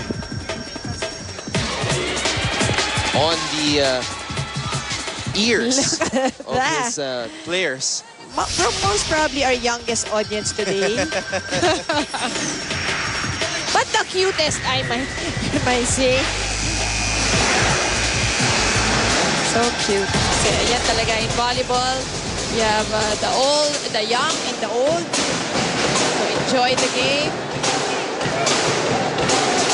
Coach Ness continues to bark out instructions on his feet. We usually see him just sitting down, but this is a different Coach Ness we're seeing this afternoon. And now FEU leaves a open spot on their defense. And everybody was just staring at that ball. You know, Coach Ness knows that he has a chance in this game. That's why he's not sitting down and trying to hold on to his dear life and the lead in this 4th set. And he's coaching against his former player. Step by step, he's there. And it's working, Anton. Whatever it takes. Napakalaking bagay ng pagtayo ni Ness dyan sa sidelines. 17, serving 9, Giselle C. 17-9. And I don't know if LaSalle has ever been down by this much in this season. Look at them. Go 1-2, counting, and a pancake save by Giselle C. What a perfect example of a pancake save. I was really surprised by that. Oh, and Galang with that cross-court hit. A very powerful one from the teamer. 10. Finally puts a stop to the bleeding in a Mika Esperanza. sort of quiet Coach Ness for a while. But he's Just still for there. a short while. He's still there. He's barking out instructions. Oh, Rojas on another powerful kill. I think this is the most animated and energetic I've seen Coach An Ness. instructional volleyball Yeah. you've seen in the UAAP. May count pa eh. Oh, 1, 2. Oh. That's why we invite you guys to come over here and watch the games live. It's so much fun. Even Morada hyped up. Look at this. Picture perfect for Micah Morada. Coach Ramil calls for time. Nagbigay kayo ng over kayo ng bola. Gumalaw dito, gumalaw dito, gumalaw dito. Hindi po pwedeng nandyan lang tayo sa gitna lahat. Tapatan niyo yung tao niyo. Kanya-kanyang tao. Pass play eh. Hindi po pwedeng naghahabol tayo. Pag hinabol natin, hindi natin naabutan. Tapatan niyo kaagad. Okay? Tapatan. Pagkalaki na ng free ball, abangan tong gitna. Abangan tong gitna.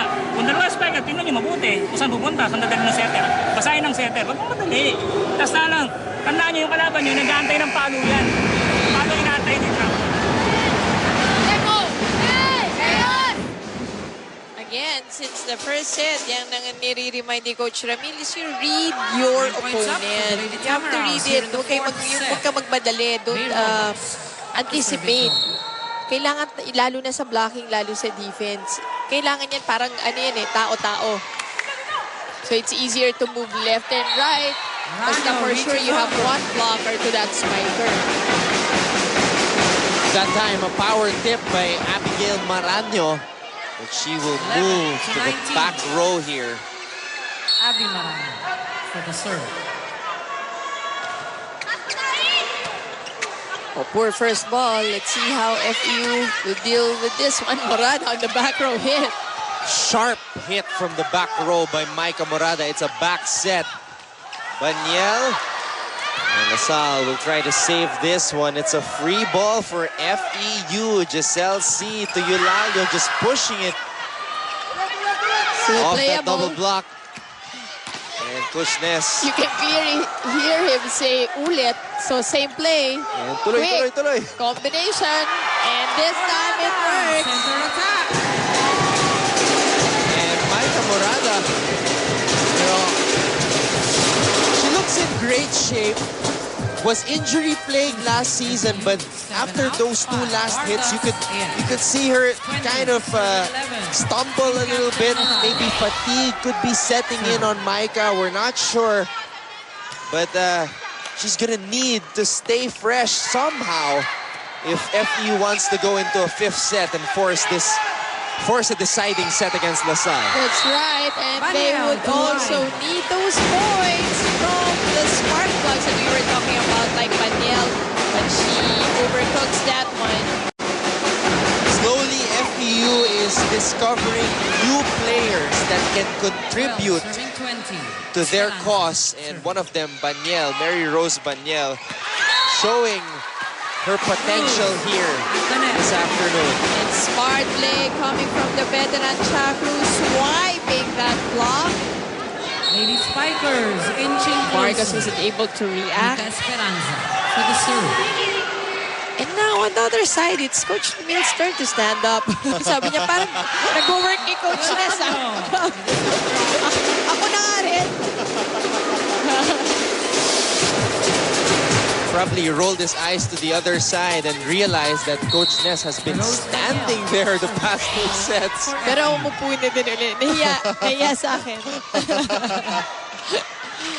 Loko mo ako eh. But Reyes again, those long arms. Even if it was a miss-hit, Reyes still able to put that ball across and get the point. Michelle Gumabao, Of serve. course, much to the dismay of Coach Ness, it was a high ball going FEU's way. FEU trying to close this set number 4 out. Morada from the back row. Cha Cruz. FEU able to save it. Esperanza goes back to Cha. Morada pops it up. A joust at the top. Vargas gives a free ball to LaSalle. Esperanza doing the unexpected. It works again for Esperanza. When you don't do it so often, it will work. That's when you can surprise your opponent. Let's listen in on the side of Coach Ness. Konti-konti lang ha. Okay. Kaya na naman tayo. 21-15.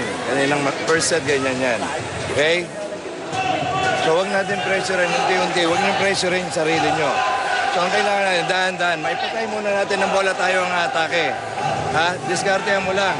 Okay, receive natin ng mayas ng pesa.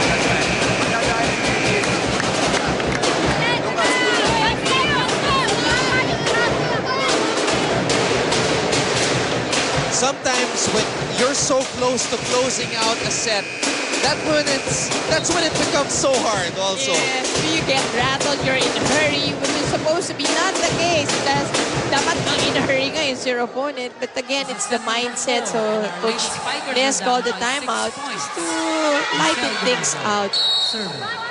Let's see if it's a good timeout for Coach Ness. So far, his timeouts have been working, especially in that last set. Hilario going for a power tip. She knew that there wasn't anyone to her right on the other side, but poor execution on Hilario. There's Michelle Gumabao again. Vargas. So that's a net block. Good call by referees. Net block by Vargas. So 2 errors, back-to-back errors. So LaSalle slowly crawling back here. Via the errors of FEU. And FEU already limited their errors in the last set. But Vargas says, let's put a stop to that. And gets another point on the same spot, zone 1. As you can see it once again, down the line hit, nobody home for DLSU. Esperanza apologizing for that one, but Vargas, knowing that Esperanza small, just putting it over her. Excellent set coming from Esperanza, and Cha Cruz making sure she took that one. Take a look at this set. Those are the best sets. Yung hindi gumagalaw yung bola. The nicest to spike.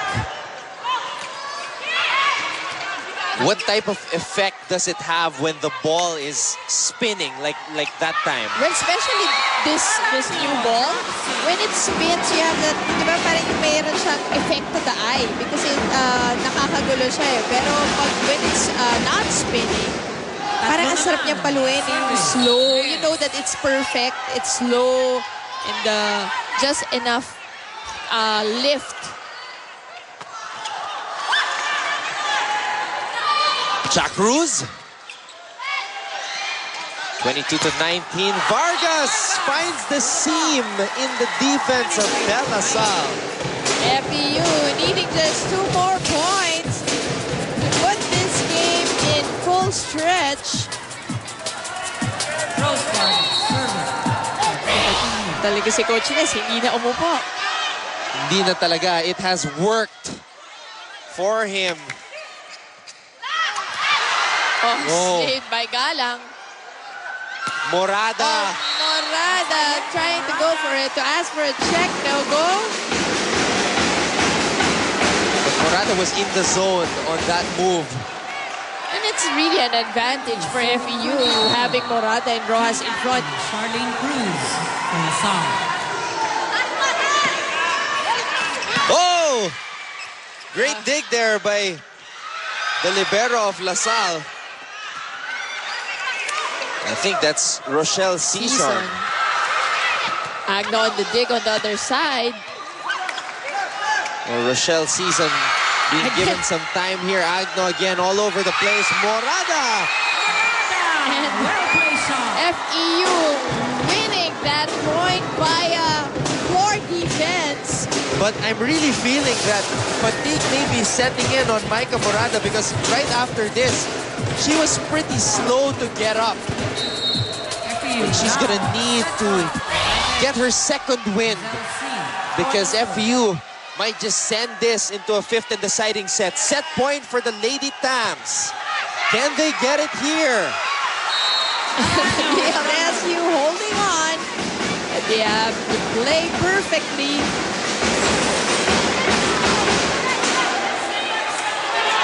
Esperanza to serve for the Lady Archers.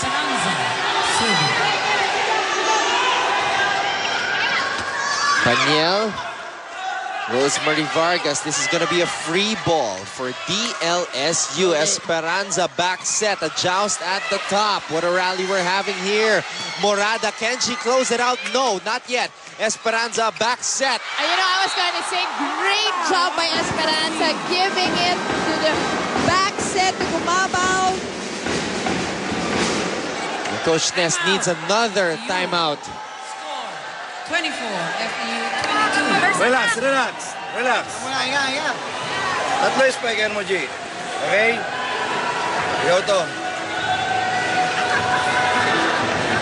Promise muna tayo. Pilitin natin pumunta sa gitna. Ha? Okay. Maika. Sino to? Bicol. May. Pagalawin lang. Dumiskarte ka lang. Mamili ka. Ihatakin mo ron sa may tulak sito. Hatakin mo ron. Tulak sa dulo.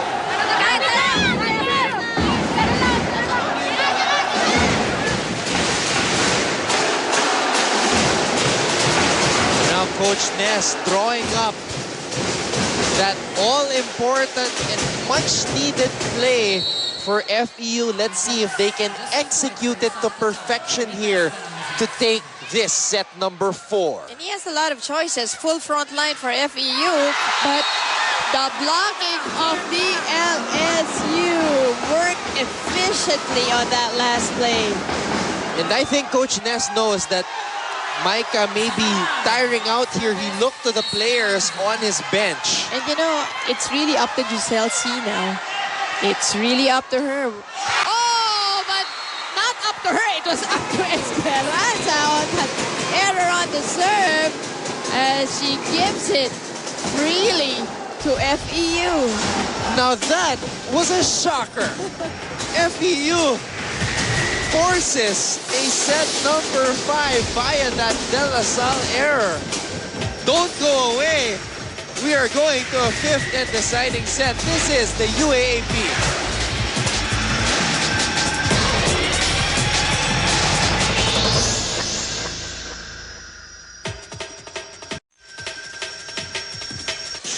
The Far Eastern University Lady Tamaraws have an opportunity to do what no team has done in almost 2 years, and that's to beat De La Salle University on the court. And you can feel that they really have the chance if they continue to play this way. The confidence is on their side as you see them running play after play. A little bit winded though is Morada. Let's see if she's able to get the second win, and or if Coach Ness would do the adjustment by putting in another player. And on the other side, of course, LaSalle, it's just a lot of errors on that last set. Just too many. The fluidity was lost. A lot of inaccuracies, in fact. That's why FEU was able to win that one to the last, diba? To the last service error of on Esperanza. Sort of an anticlimactic finish. We've had an eventful game between De La Salle University and FEU. FEU trying to bounce back from their first defeat of the season at the hands of UST last Wednesday. While LaSalle, if they lose today, we will have a 3-game tie actually for first place, because Adamson University won earlier today against UE. So their record, talking about the Lady Falcons, is 3 wins and 1 defeat. Let's go to set number 5. Thank you once again for joining us. Anton Rojas with Mosey Ravena on the call. And a good start for FEU. They get a service ace. And it's an important aspect of this 5th set that you have a good start. If you can try to pull away right from the get-go, you would want to do that. Coach Ness continues. Still up. Varicose veins, varicose veins. Coach Ermil is also up on his feet now.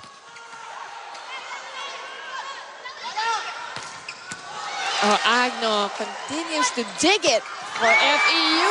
And Morada, that might be her second win. Let's go now to Victor Lopez. You know, Anton, amazingly, all the momentum that LaSalle had in those first 2 sets has completely shifted into FEU's favor. But that being said, Coach Ness is asking for one last push from the girls. He knows that they are tired and some of them are hurting out there. But he told them that a victory today will make you forget all about that. So let's go out there and leave our hearts on the floor. Make sure we have no regrets. You girls know that you can beat them, so just go out there and prove it. Anton and Mosey.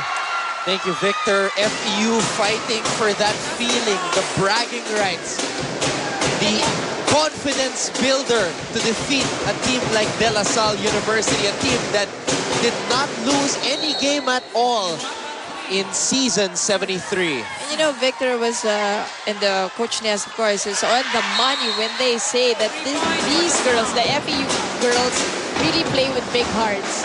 And I believe that, and among the schools here, I really think that FEU has the biggest hearts. They're going to need to put that on display here in this 5th and final set. Let's see what we have for LaSalle University. Bea? Well, the Lady Spikers just couldn't seem to get their old groove back going after that 3rd set, as Coach Emil pointed out, that even their basic stuff were missing. He said their setting was not there, their receiving was not there, and he told them to just forget about all their previous errors and just continue on the next move, concentrate and focus. And however, he's still confident in this girl, saying, nagawa niyo kanina, gawin niyo lang ulit. In addition, he wants to see that power and certainty again in their attacks, saying this would be the only way to get their game going again. Anton and Mosey? No! Diba? Pag binigyan ng bola palo, hindi pwedeng ganun-ganun tayo. Walang mamamatay sa ganyang palo. Okay, isang nasip na maganda, didikit tayo. Hindi masyado malayo yung score. Yes, coach. Yes, coach. Puro back, gawin mo. Wala yung nag-ante sa malayo, nakasinasabi lang. Balik, Mika. Balik tayo, balik.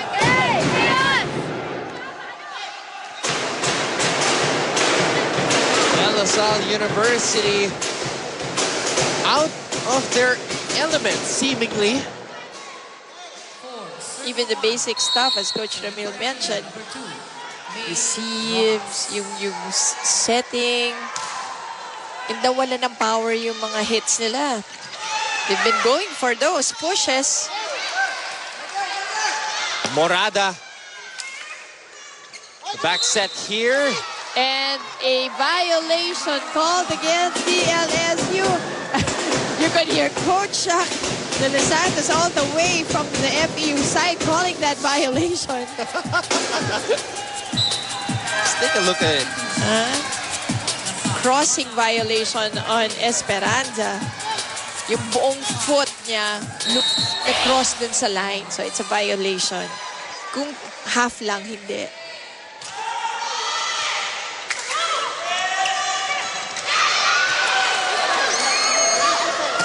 Eulalio pounding it off that double block. And Galang just with enough power gets that point. And LaSalle, interestingly,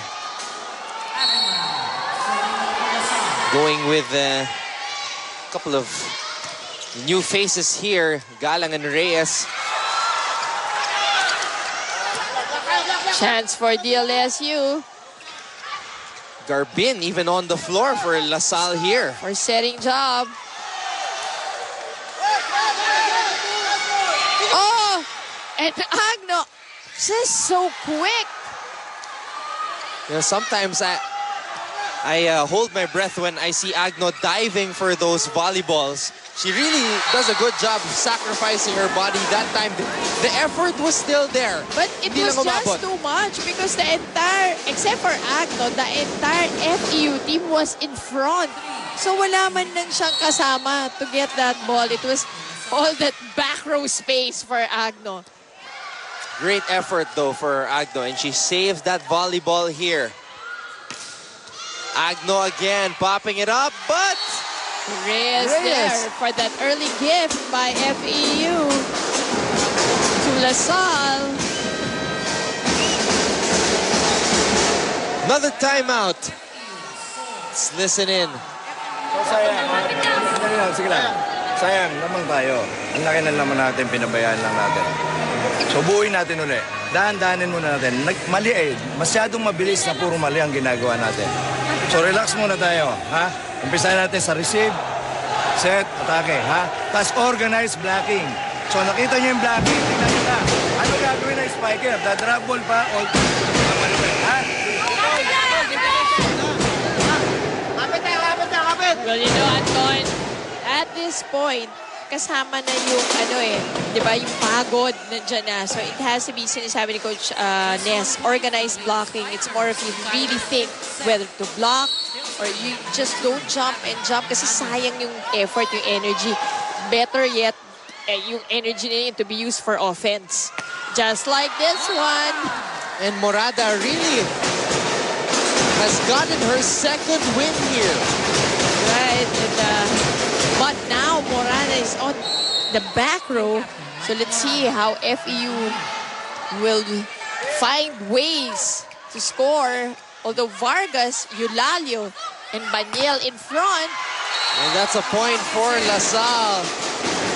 Ito na pantay na nung LaSalle si Vargas. They knew that the ball was going to Vargas. 9 out, 1. Two tall blockers in front of her. Vargas was denied by the reigning best blocker of the UAAP, Michelle Gumabao. FEU trying to establish another lead. They started this deciding set up 5-1. Esperanza back set. Gumabao. Agno pops it up for FEU. Vargas through the double block. That's right. In between the two blockers of DLSU, Vargas adjusting to the blockers. She went for an angle. You knew her body was going cross-court. Mary Rose Baniel has had an excellent afternoon of volleyball for FEU. Chance for FEU again. Eulalio Reyes denying her. Total denial on Eulalio. A single block coming from Reyes. Well read there by Reyes. Mika Reyes. Smartly read Eulalio. Giselle C sets left once again. Rosemary. Oh, baby. And you know, that's the way you want it. Even in an open hit, you want it fast. As you can see, Vargas, ang bilis ng palo niya. That's why that ball was able to fastly come in the court of DLSU. Kasi minsan yung mga open hits, slow siya so nababasa ng blockers. That's why kahit papano, you want a fast hit. You want the snapping of that wrist. Rosemary did just that. One step ahead of the DLSU blockers. FEU has a great opportunity here. They are up 8-6 in this fifth and final deciding set. Thank you for joining us. This is the UAAP Women's Volleyball Tournament. Esperanza sets way left to Chuck Cruz. Reyes. This is going to be a free ball for FEU. Giselle C sets left to Rosemary. And again, the defense of DLSU knowing that the person to hit that ball will be most likely Vargas, sends the defense on that side. And they were right. And LaSalle bravely blocking that hit by Rosemary Vargas. And that's a point this time. May Rojas able to pound it off that block of DLSU. What looked like the takeaway game for DLSU turned out to be a really close match between these two squads. Poor defense on the side of the Lady Taps. No one to block that except for Giselle C. I'm pretty sure a lot of people tweeted saying, wait, this game is not over yet. After that first FEU came back in the third set, because like you said, we thought it was going to be a takeaway game after the first two sets. FEU really showing a lot of heart here. Maraño Morada with all her might, trying to muster and use up the remaining energy in her. Maika Morada. Whoa! Agnor really keeping things alive for FEU. Right. The floor defense of FEU because of Agno is just running so well. Morada again. And what a rally. Maika still trying her best. Morada succumbs to that error after being given about 4 or 5 attempts on offense. And sometimes when your energy is not the same, you really just try your best. Ayaw mo na lang isipin yung pagod. You just do, bank on your adrenaline rush. Oh, again, floor defense of the Lady Tams. And we have to credit that to May Abitan. A new face on the side of Oh, Maika Morada. And look at her. Look at her. She's just winded. And but she's just doing whatever she can. And these girls are just so very athletic, so competitive. You just appreciate it, just like the crowd here at the arena appreciates each and every attack, every point. Maika does not want to celebrate. She's gonna celebrate if FEU gets this win, but right now she has given her team a 1-point advantage, but Galan ties this ball game up once again. The very young Victonara Galang heads off play on that last one. The young rookie, formerly from Angeles University Foundation High School. Now a member of the first 6 of LaSalle University, the champions of UAAP volleyball. Agno. Oh! Just a first-second ball, so Rojas wasn't able to save that one. Now DLSU up by 1. And this is LaSalle's first lead, Mosey, here in this 5th and deciding set. Let's see if the momentum has turned. Giselle C. Oh, Morada. And the defense of LaSalle just waiting for that Morada hit. And Morada could be losing steam here. Dalawa lang yan. Dapat na yan eh. Ayaw mo dumiskarte. Sinabi naman sa'yo, ikaw dumiskarte. Ha? Hindi, kapitan mo lang. Kapit, dalawa. Kapit na Dalawa lang yan. Sige, kapitan mo lang. May cover ka pa may naman. Kapit lang, tara! Dalawa lang, kapit tayo, kapit.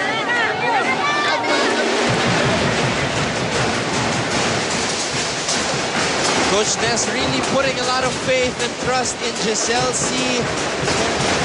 It's on her to make the right play here. Correct.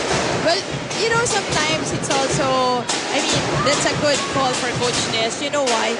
Because once the players step inside the court, it's really their game. Kahit anong sabi mo sa timeout, whatever you've talked about, whatever the game plan is, once they step in, it's really just their game.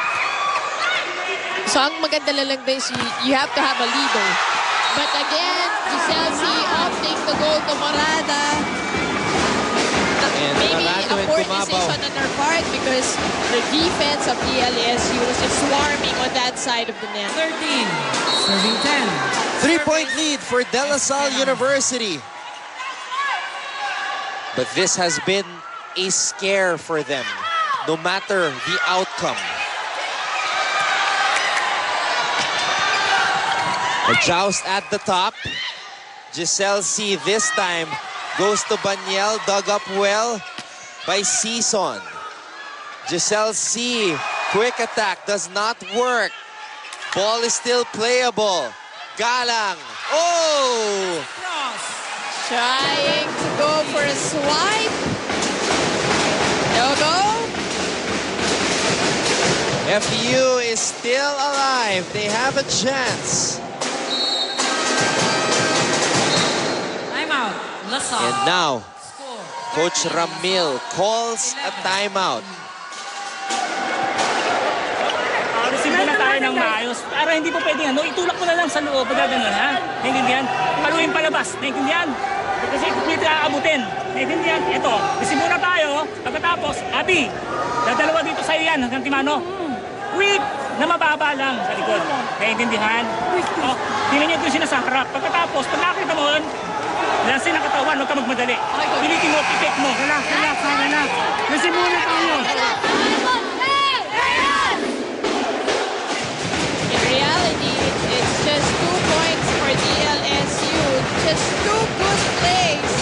And they have this game again in their pocket. But FEU, on the other hand, FEU to tie this they really have to pull out other tricks other than Moradas in this final set. Oh, and Morada just unable to get there. An off-speed hit coming from Gumabaw. Perfect angle. Morada a bit late, probably just too tired to run after that ball. We were already noticing the possible effect on the stamina of Morada since midway through the third set. And that will do it. Marty Reyes with effortless push gets the set and gets this game. And LaSalle University survives this gallant Far Eastern University Lady Tamaraw charge. What a game, Anton. What When we a thought ball it game was going indeed. to be a 3-setter for DLSU, it went full stretch, 5 sets, so exciting. A gallant effort from both teams. And this is one of the reasons why, this game is one of the reasons why volleyball is such a fun sport to watch and cover. Our Sports House play of the game, get up to 60% off on select equipment at Sports House Red Carpet Deal. Michelle Gumabaw, when they need her, when they need that spark, she has delivered. Even in the last point, that off-speed to Morada, won them that set and won them this match. So De La Salle University remains unbeaten. Our best player of the game, Abigail Maranyo. 17 attack points, 3 blocks, and a serve, and